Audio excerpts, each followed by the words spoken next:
Good day everyone, my name is Sharon Cesar Salas. Today I'm gonna talk about if Philippines is ready for a nuclear energy program. But first, I'm gonna discuss the effects of EM radiation on living things and the environment. The effects of EM radiation on living things aren't any good. Because firstly, too much exposure of EM radiation can affect living things and the environment. For example, too much exposure can damage the DNA inside the living cell. For example, doing X-ray every day can cause skin cancer. It's because skin can handle too much exposure of EM radiation. That's why it's not good for living things, especially the environment. Have you ever wondered if Philippines is ready for a nuclear energy program? In 2022, President Duterte signed the EO number 164 or the Adopting National Position for a Nuclear Energy Program and for other purposes as part of the Philippine Development Plan 2017 to 2022. Depending on the level of toxicity, dealing with radioactive energy can take a long time.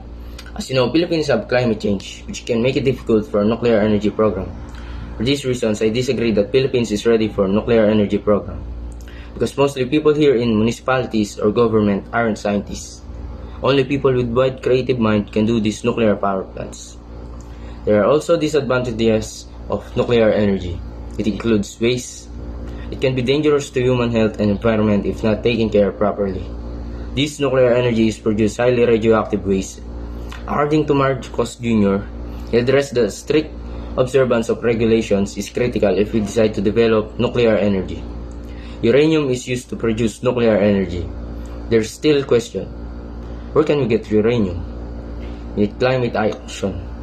The climate bomb is ticking, and the need to fast-track transition to green energy has become a matter of justice. As one more vulnerable countries to climate change, the Philippines is not compatible with energy transition. What's making people vigilant is the Philippine government's history of poor in handling critical technologies, emergencies, and disasters. We have the PNRI, we have the BNPP, but we don't have the experience. There are concerns about safety and health of public. These reasons already tell that the Philippines isn't ready for nuclear energy. We also don't have uranium mines. Uranium is very important in creating nuclear energy. It's also a nuclear weapon. The Philippine Constitution prohibits nuclear weapons in the country. That's why Philippines isn't ready for nuclear energy. Lastly, we won't need nuclear energy since we don't have wars with other countries. We shouldn't have enemies either. We need to have peace in our country will be fine without nuclear energy. As I said, we have lack of time, resources, natural disasters, and technology.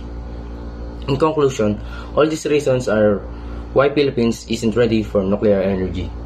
The reasons are lack of time, resources, natural disasters, and technology. These sources came from experts. That's why I disagree that Philippines isn't ready for nuclear energy.